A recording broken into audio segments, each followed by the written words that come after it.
ศนาเวียนเกิดชะไหนไม่เห็นจริงเท็จได้เห็นเพียงพระสุวิไล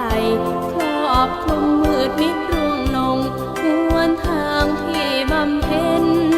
เป็นพุทธาสูงส่งชีพยังมีอาจยืนยงอีกรูปลักษณ์กายปลอมเพียงพระพุทธาลืมมั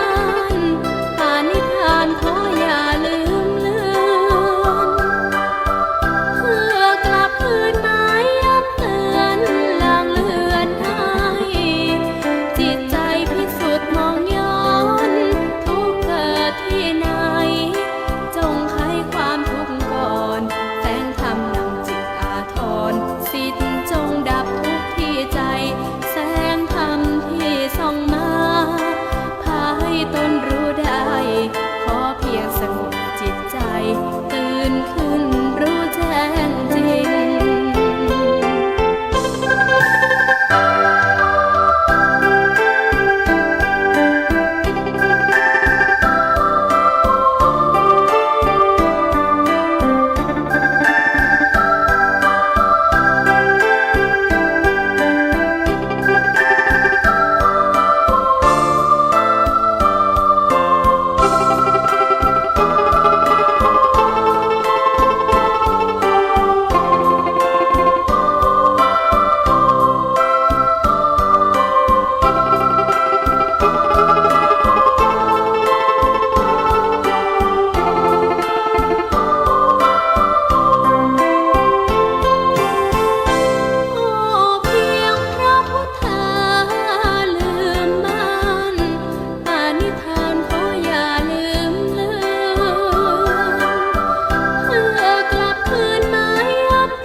สุด